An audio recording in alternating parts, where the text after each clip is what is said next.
자, 점심시간 동료들과 토크할 만한 국내 뉴스를 소개합니다. 도시락 이슈 이두성 기자.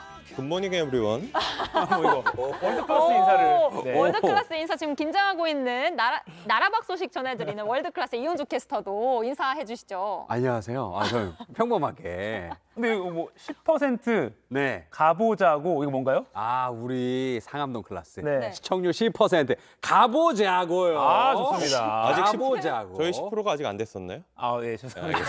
네, 가봅시다. 한번 가보겠습니다. 도시락 모이가 중요합니다. 네. 먼저 그렇죠. 어떻게 해주느냐에 따라서 알겠습니다. 10% 네. 갈 수도 있고 못 갈 수도 이것부터 있어요. 가야겠네요. 가보겠습니다. 하나, 둘, 셋. 빠밤. 현실판 타짜. 오. 이 영화 그 타짜인데요. 이 부산의 한 유명 시장에서 이 한가운데서 수억 원대 도박판이 열렸다고 합니다. 영화가 아니라 실화입니다. 이 단속을 피하기 위해 수시로 장소도 바꿨다고 하는데 영상 보면서 설명드리겠습니다. 네. 먼저 영화죠. 이건 영화입니다. 영화 타짜에 나온 장면인데 사람들이 잔뜩 모여있고 신호와 함께 돈을 저렇게 겁니다. 오. 결과에 따라 희비가 엇갈리기도 하는데 이런 모습이 현실에서도 있었습니다. 이 취재진이 확보한 영상 보여드릴게요. 네. 네, 여기도 이제 사람들이 저렇게 몰려 있고 가까이 가서 보면은 사람들이 두 줄로 있는데 뭔가에 돈을 걸고 있습니다. 10,000원짜리 지폐, 푸릇푸릇한 지폐 다발도 보입니다. 이건 진짜 실제 상황인데요. 영화와 크게 다르지 않았습니다. 이게 부산 최대 번화가 서면과 인근 전통시장 일대에서 열린 수억 원대 도박장입니다. 그러니까 앞에 본 타짜 영화랑 거의 실제 네, 비슷해요. 네. 맞습니다. 비슷한데 이게 시장뿐 아니라 춤 교습소나 학원, 펜션, 일반 주택 등으로 장소가 수시로 바뀌었다고 합니다. 주택까지. 네, 아무래도 이제 단속을 피하려고 그랬던 것 같은데 이 도박할 사람을 모집해 오면은 돈을 주는 수법으로 사람들을 모았다고 합니다. 아니 근데 아무리 장소를 바꾼다고 해도 아직도 잡지 못했다는 거예요? 네, 일단 경찰이 2달 전쯤 도박 장면이 담긴 영상을 넘겨받았다고 하는데요. 하지만 수사가 아직까지 좀 더딘 상황입니다. 용의자를 특정하지도 못한 것으로 취재 결과 파악이 됐는데 JTBC가 취재를 시작하니까 속도를 내기로 했다고 합니다. 이 뒤늦게 도박 현장으로 지목된 곳에 탐문 수사도 나섰습니다. 어제 뉴스는 보도 보니까 막 도박 빚을 한 몇 억씩 진 사람도 있던데 도박 절대로 하시면 안 아이고, 됩니다. 네. 다음 도시락 보여주시죠. 네, 다음 도시락 햄버거 도시락으로 바로 가보도록 하겠습니다. 네. 뒤집겠습니다. 하나, 둘, 셋. 빠밤. 인정 못해입니다. 이건 무슨 소식이냐면 이 대학교에서 출석을 인정해 줄 수 없다라는 답변을 받았다는 건데요. 네. 일단 네. 화면부터 보시죠.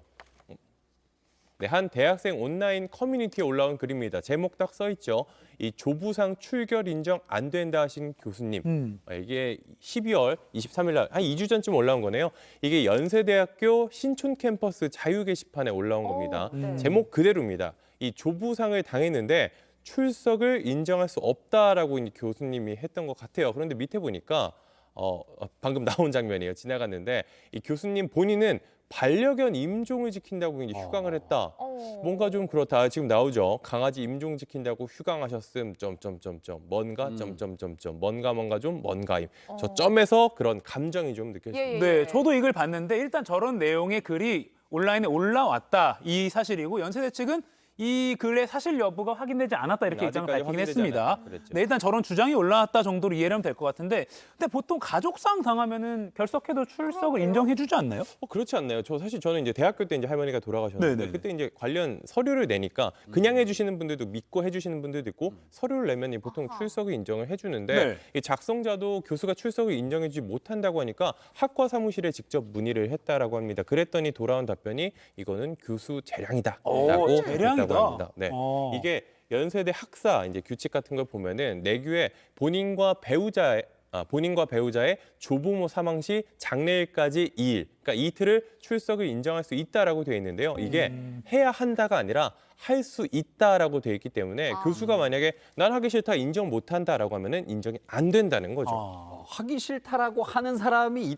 있을 수도 있다라는 게 전 너무 무서워요. 그렇죠. 그리고 저 교수님도 하다 좀 너무한 게 아닌가 싶은 게 학생 할아버지가 돌아가셨는데 그쵸. 언니 어떻게 자기 개는 또 임종을 지키러 가고 네. 할아버지 임종을 지키러 가면 안 되고 이거는 조금 좀 이상한 거 아닌가. 만약 사실이라면 진짜 만약에 좀 사실이라면 좀 빡빡해요. 빡빡한 것 같긴 합니다. 네. 이제 앞에서도 말했지만 이제 사실관계가 정확히 확인된 건 아니에요. 학교 측에서도 아직 뭐 사실인지 여부가 확인되지 않았다라고 했는데 저는 이제 보면서 이게 그래도 되나라는 생각이 네. 들기는 하더라고요. 연세대의 경우에는 원칙적으로 교수의 휴강을 불허한다고 합니다. 하면 안 돼요. 근데 불가피한 사정이 있을 때는 사전에 학생들에게 고지를 하고 그리고 나서 이 휴강과 이 보강 계획서를 제출한 뒤 보강을 해야 한다고 합니다. 또 얼마 전에 그 예비군 훈련하러 간 학생들 그렇죠. 그 결석 처리해가지고 논란이 맞아요. 일기도 맞아요. 했었잖아요. 지난해 이게 참 논란이 많이 됐습니다. 서울대와 서강대 그리고 뭐 성균관대, 부산대 등에서 논란이 됐는데 이 예비군에 갔다는 이유로 출석과 점수 등에서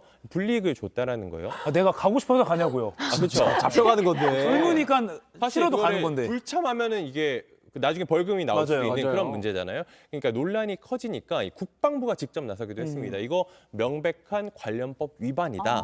이 즉각 시정 조치를 해달라 이런 식의 공문을 보냈다고 합니다. 법으로 못하게 돼 있어요? 네, 이게 법을 제가 찾아봤는데 이 예비군법과 병역법에 나와 있습니다. 예비군 훈련에 참여할 경우에는 결석으로 처리되는 등의 불이익을 받아선 안 된다. 이게 법에 써 있어요. 네. 정당한 사유 없이 위반을 하면은 2년 이하의 징역 또는 2천만 원 이하의 벌금을 낼 수도 있는 그런 규정이 있었습니다. 법에 나와 있군요. 그리고 앞에 그 연세대 사례를 다 돌아가 보면 그 교수가 강아지 임종을 지키려고 한 게 잘못된 게 아니에요. 그건 또 아니죠. 반려견이 그렇죠. 떠나는 거를 지켜볼 수 있는데 그에 반대되게 학생의 할아버지 임종을 못 지키겠다는 게 그게 조금 이제 억울한 사연이다라고 볼 수 있겠네요. 자, 네. 다음 도시락 가볼까요? 네, 세 번째 도시락도 곧바로 뒤집어 보도록 네. 하겠습니다. 하나, 둘, 셋. 빠밤. 무면허의 참변입니다. 오. 조금 안타까운 일이 벌어졌는데요. 한 20대 남성이 횡단보도를 건너다가 무면허 10대가 몰던 차량에 치여서 숨졌습니다. 아이고. 영상 보면서 설명해드리겠습니다. 네, 현장 인근 CCTV에 잡힌 모습인데요. 차 한 대가 뭔가 부딪혀서 튕겨 나오잖아요. 차 한 대가 빠르게 달려오더니 사람을 덮친 뒤에 어머. 이 신호등에 크게 부딪힌 상황입니다. 사람들이 막 달려오고 차에 연기도 나고 뒤에 보니까 구급차도 오고 꽤나 크게 사고가 난 것 같죠. 이 목격자 인터뷰도 저희가 준비했는데요. 한번 들어보시죠. 네. 지진이라는 것처럼 큰 소리가 나가지고 문 열고 나가보니까 차 쪽에서 엔진에서 연기가 퐁퐁 올라오더라고요. 행인을 쳤다 하더라고요. 난 우리는 차에서 떨어진 줄 알았더만.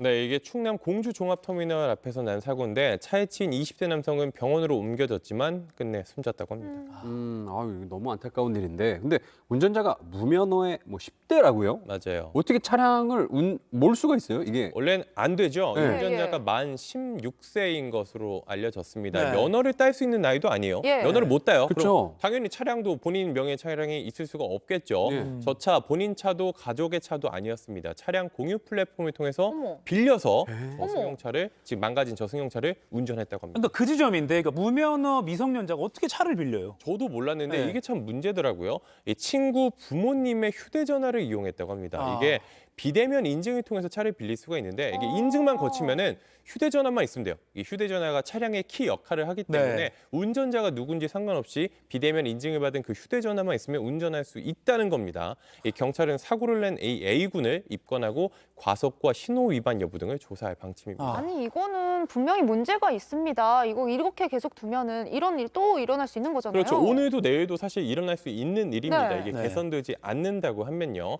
이 꾸준히 지적되어 온 문제점이지만 제도적 허점이 개선될 기미가 사실 잘 보이지가 않습니다. 무면허 렌터카 사고 해마다 300건 이상이 일어나고 아유. 또 이 사고 때문에 죽거나 다치는 사람이 600명 정도나 아. 된다고 해요. 아이고. 좀 더 강력한 본인 확인 절차가 필요해 보이는데 이 뭔가 시동을 켤 때 화상 통화를 하는 등 뭐 이런 걸 방법을 이용해서 실제 운전자가 맞는지 확인하는 과정이 있어야 할 것 같습니다. 네, 분명히 제도적인 개선이 필요해 보입니다.